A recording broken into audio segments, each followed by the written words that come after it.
সারা ভারতবর্ষে যখন বাঙালিরা পড়ছে সংকটে এবং অন্যায়ভাবে অত্যাচার করা হচ্ছে, তারই প্রতিবাদে পথে নামলেন শান্তিপুর সমৃদ্ধির পৃষ্ঠপোষক সুব্রত ঘোষ। সারা ভারতবর্ষে বিজেপি শাসিত রাজ্যগুলিতে বাঙালিরা যেভাবে অত্যাচারিত হচ্ছে, তারই প্রতিবাদে আজ বৈকাল 5 ঘটিকায় শান্তিপুর পঞ্চাননতলা শুভক্ষণ লজের সামনে থেকে এক প্রতিবাদী পদযাত্রা আয়োজন করা হয় এবং শেষ করা হয় স্বাচ্ছন্দ্য লজ রেলবাজার। শান্তিপুর সমৃদ্ধির পৃষ্ঠপোষক সুব্রত ঘোষের নেতৃত্বে প্রতিবাদী পদযাত্রা শুরু হয়। এই প্রতিবাদী মিছিলে অংশগ্রহণ করেছিলেন শান্তিপুর বিধানসভার বিধায়ক ব্রজকিশোর গোস্বামী, শান্তিপুর পৌরসভার পৌরপতি সুব্রত ঘোষ সহ প্রতিটা ওয়ার্ডের কাউন্সিলর, সামাজিক সংগঠনের কর্ণধার থেকে শুরু করে ছাত্র, যুব, বুদ্ধিজীবী, শিক্ষক, আইনজীবী থেকে শুরু করে সব ধর্মের মানুষ ও সারা শান্তিপুরবাসী। এই প্রতিবাদী পদযাত্রায় বাংলা কৃষ্টি সংস্কৃতির সমৃদ্ধির প্রতি বার্তা দিলেন এবং আগামী দিনে সারা বাংলায় বাঙালিদের জন্য আন্দোলনে নামবেন। শান্তিপুর থেকে প্রভাত নন্দী রিপোর্ট, এইচআর নিউজ 24।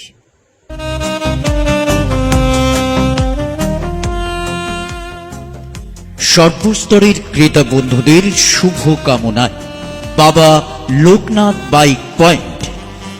আমাদের এখানে যে কোনো কোম্পানির বাইক ক্রয় এবং বিক্রয় করা হয়।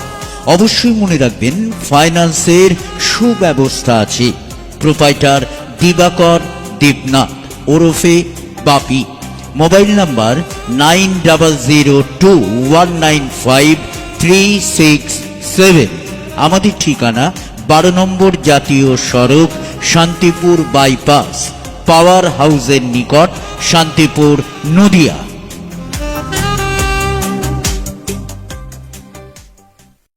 সারা ভারতবর্ষে বাঙালিদের পরে যে অত্যাচার, বিশেষ করে বিজেপি শাসিত রাজ্যগুলিতে, আজকে তারই প্রতিবাদ পদযাত্রা করলেন। কি বলবেন?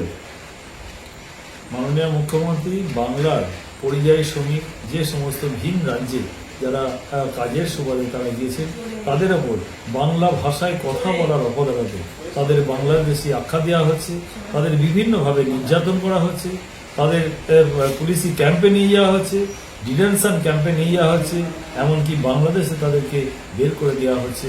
এটা একটা জঘন্যতম নক্কারজনক ঘটনা। সারা ভারতবর্ষে জুড়ে যেসব জায়গায় বিজেপি শাসিত রাজ্য আছে, সেই সব জায়গায় বাংলা এবং বাঙালি যে বিদ্বেষ তারা তৈরি করেছেন, মাননীয় মুখ্যমন্ত্রী পশ্চিমবঙ্গের সাধারণ মানুষকে ঐক্যবদ্ধ করে তিনি আজকে বাংলার মানুষকে রক্ষা করা, বাংলার ভাষা রক্ষা করার জন্য তিনি আজকে এগিয়ে এসেছেন।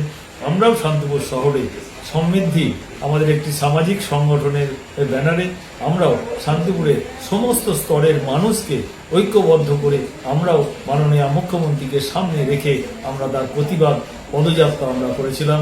এখানে শিক্ষাবিদ থেকে আরম্ভ করে খেলোয়াড়, বুদ্ধিজীবী, এমনকি মানে আমাদের অ্যাডভোকেট, ব্যবসায়ী সমাজ এবং আমাদের খেটে খাওয়া মানুষ, ট্রলি চালক, ভ্যান চালক, রিক্সা চালক, সাধারণ মানুষ, নিপীড়িত মানুষ, তারা যে বাংলা আর মানুষের যে বঞ্চনা হচ্ছে তারই বিরুদ্ধে তারা আজকে রাস্তায় নেমেছিলেন এবং তার প্রতিবাদে এবং শান্তিপুর শহরে তারা পরিক্রমা করেন। শান্তিপুরের কয়েক হাজার মানুষ আজকে এই পদযাত্রায় অংশগ্রহণ করেছেন। বাংলা ভাষা এবং আজকে বিশেষ করে স্বাধীনতার সময় এই বাঙালিদের যে অবদান আছে, সেই অবদান তারা আজকে অস্বীকার করছে। আজকে সেই কারণে শান্তিপুরের সমৃদ্ধি সমস্ত মানুষকে ঐক্যবদ্ধ করে আজকে মাননীয় মুখ্যমন্ত্রীর ব্যানারকে সামনে নিয়ে বাংলা ভাষা যে প্রতিবাদ আজকে যে বিজেপি শাসিত রাজ্যগুলিতে হচ্ছে, তারই বিরুদ্ধে আজকে আমরা পথে নেমেছিলাম এবং তার ঐক্যবদ্ধ আজকে চেহারা শান্তিপুরের মানুষ তারা দেখেছেন যে বাঙালিদের হেনস্থা করলে, বাঙালিদের অত্যাচার করলে, বাংলা ভাষার উপর অবমাননা করলে সাধারণ মানুষ গর্জে উঠবে এবং 2026-এর নির্বাচনে সাধারণ মানুষ তার যোগ্য জবাব দেবেন বলে আমি মনে করি। এই সঙ্গে সম্প্রীতির বার্তা দিলেন। আগামী দিনে কি বার্তা দেবেন মানুষকে? বিষয়টা যে এখানে তো আমি কি বললাম, সমস্ত ধর্মের, সমস্ত বর্ণের, সমস্ত মানুষ তারা আজকে ঐক্যবদ্ধ হয়ে আজকে এই প্রতিবাদী পদযাত্রায় তারা কিন্তু অংশগ্রহণ করেছিলেন। তারা প্রত্যেকটা স্তরের মানুষ, সমস্ত সম্প্রদায়ের মানুষ, তারা আজকে দলমত নির্বিশেষে এই বাংলা ভাষা এবং বাঙালিদের ওপর যে নির্যাতন অত্যাচার হচ্ছে তারই বিরুদ্ধে সাধারণ মানুষ আজকে গর্জে উঠেছেন। তারা আজকে সেই মানুষগুলো আজকে প্রত্যেকেই আজকে সামিল হয়েছেন এবং পদযাত্রায় তারা অংশগ্রহণ করেছেন। আপনার পরিচয়? সুব্রত ঘোষ, চেয়ারম্যান, শান্তিপুর পৌরসভা।